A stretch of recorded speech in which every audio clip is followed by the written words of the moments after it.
गणेश जी मां के आज्ञाकारी पुत्र। कैलाश पर्वत पर एक दिन माता पार्वती स्नान करने की तैयारी कर रही थीं। उन्होंने अपने शरीर पर लगे उबटन की मिट्टी ली, उसे प्रेम से गूंथा और एक सुंदर बालक का रूप दिया। उस बालक की आंखों में मासूमियत थी और चेहरे पर एक अनोखी चमक। माता पार्वती ने मुस्कुराकर कहा, आज से मेरे प्यारे पुत्र का नाम विनायक। बेटा, जब तक मैं भीतर हूं, कोई भी अंदर ना आए। बालक ने आदर से सिर झुकाया।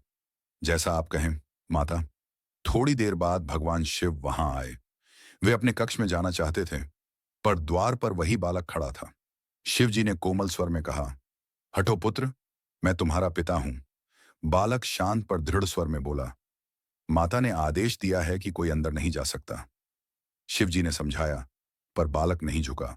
उसकी आंखों में डर नहीं था, केवल अपने कर्तव्य की सच्चाई थी।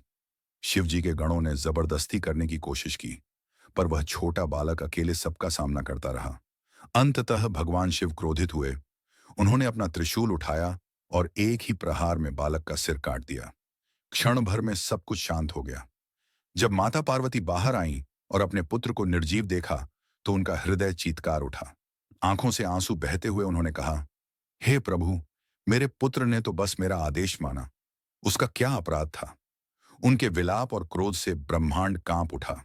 शिव जी पश्चाताप से भर गए और बोले, उत्तर दिशा में जो पहला जीव मिले, उसका सिर लाओ। गण एक हाथी का सिर लाए। शिव जी ने वह सिर बालक के शरीर पर लगाया और उसमें प्राण फूंक दिए। क्षण भर में बालक जीवित हो उठा। माता पार्वती ने उसे गले से लगा लिया। आंसू अब मुस्कान में बदल गए। शिव जी बोले, आज से तुम गणेश नाम से जाने जाओगे। पुत्र कहानी की सीख। गणेश जी ने हमें सिखाया कि माता पिता के आदेश का पालन करना केवल कर्तव्य नहीं, बल्कि भक्ति है। कभी कभी दुनिया आपको गलत समझेगी, पर सच्चा पुत्र वही है जो अपने माता पिता की आज्ञा को सबसे पहले माने। जिसने अपने माता पिता का सम्मान किया, उसने ईश्वर की सच्ची पूजा कर ली। अगर आपको ये कहानी अच्छी लगी हो, तो हमारे YouTube चैनल अपनी कहानियां को लाइक और सब्सक्राइब जरूर करें।